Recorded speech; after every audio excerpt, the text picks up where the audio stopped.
শত্রু যে আমার ঘরের মধ্যে থেকে আমার ঘাড়ের কাছে নিঃশ্বাস ছাড়ছে। আমি জানি চারু যে তুমি দুষ্টুর ব্যাপারে এই কথাটা বলছো। ও যে কথাটা বললো সেটাও তুমি বিশ্বাস করলে না। ঠিক আছে, তাহলে সুব্রতকে ডেকে পাঠাও, সুব্রতকে ডেকে পাঠিয়ে জিজ্ঞেস করো কোনটা সত্যি কোনটা মিথ্যা। খবরদার খবরদার বুঝে জানোয়ারটার নাম তুমি আমার সামনে উচ্চারণ করবে না। ওকে আমি এই বাড়িতে ঢুকতে দেবো না। বাবা, খাবারটা খেয়ে নাও। আরে মা, রাজা দুষ্ট কিছু খাবার খেয়েছে? জানি না বাবা, তবে ছোটদাকে দেখলাম কিছুক্ষণ আগে ব্যাগ ভর্তি জিনিসপত্র নিয়ে নিজের ঘরে ঢুকলো। তুমি বেরোচ্ছ? হ্যাঁ বৌদি, একটা বিশেষ দরকার বেরোতে হচ্ছে। কেন? সে কি, তুমি ভুলে গেলে? আসলে সোনামার সামনে কথাটা বলাই আমার ভুল হয়েছে। আমি ঠিক বুঝলাম না, হঠাৎ এর মাঝখানে সোনামা করতে গেল। এই বাড়ির সবাই তো সোনামার বুদ্ধিতেই চলে, বোধহয় উনি তোমাকে বারণ করে দিয়েছে। দেখো বৌদি, সোনামার মন কিন্তু অত... বাদ দাও, তোমাকে এগুলো বলে লাভ নেই। কে আসবে বলছিলে বলো। আমার বিশেষ পরিচিত একটি মেয়ে, তার বাবা কলকাতার বিখ্যাত ইন্ডাস্ট্রিয়ালিস্ট, একজন কোটিপতি। ও, বুঝে গেছি। না, বলছিলাম উনি যদি আসেন তাহলে তুমি আদর আপ্যায়ন করো। হ্যাঁ, ত্রুটি রেখো না কোনো। আমি যাই।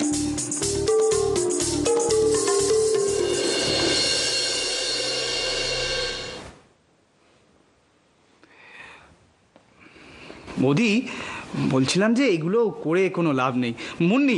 মুন্নি অপেক্ষা করছে। যাই। হোয়াট? হ্যাঁ, ওকে বলেছি দেখা করব। চলি, বাই, দেরি হয়ে যাচ্ছে। ঠাকুরজি তো আজকে বাচ্চাটাকে নিয়ে বাড়ি ফিরে আসছে, এটা তো আমাদের সবার কাছে খুবই আনন্দের, তাই না? কিন্তু সব কিছু আবার ঠিকঠাক হয়ে যাবে তো ঠাকুর? দেখো বৌদি, সব কিছু আবার ঠিকঠাক হবে কিনা আমি জানি না, তবে সুব্রতকে আমি সুস্থ থাকতে দেব না। ও যে অন্যায়টা আমাদের সাথে করেছে তার জন্য ওকে শাস্তি পেতেই হবে। শুভ, তুমি যেন কি একটা বলবে বলেছিলে আমাকে? হ্যাঁ, বলার তো অনেক কিছু ছিল, কিন্তু কিন্তু কি? না, তোমার যে মানসিক অবস্থা তাতে কি করে বলি বল। কোনো ব্যাপার না, তুমি বলো কি বলবে।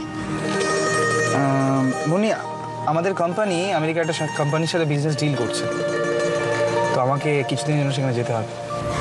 কবে ফিরবে তুমি? সময় লাগবে, কয়েক মাস সময় লাগবে। আমি চাইছি আমেরিকা যাওয়ার আগে বিয়েটা যেতে হয়ে যায়। কিন্তু শুভ, আমার বাড়িতে এই মুহূর্তে যা অবস্থা, তাতে এইসব ব্যাপার আলোচনাতেই কেউ রাজি হবে না। জানি, কিন্তু এবারে আমার কথাটা তোমাকে সিরিয়াসলি নিতে হবে। আমি ওর বিয়েটা করে ফেলতে চাই।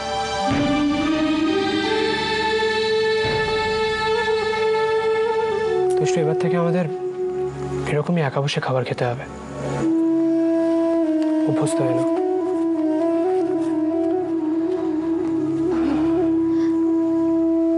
আমি কোনোদিন এই দিনটার কথা ভাবিনি আজ, স্বপ্নেও ভাবিনি। আমিও ভাবিনি দুষ্টু, শুধু একটাই আশা আছে, একদিন না একদিন মা ঠিক বুঝতে পারবে যে তুমি এই সিচুয়েশনটার জন্য দায়ী নও। তখন নিশ্চয়ই আমাদের ক্ষমা করে দেবে। আর দেখো, তখন মা আবার তোমায় বুকে টেনে নেবে। সত্যি এই দিনটা আসবে রাজা? আসবে দুষ্টু।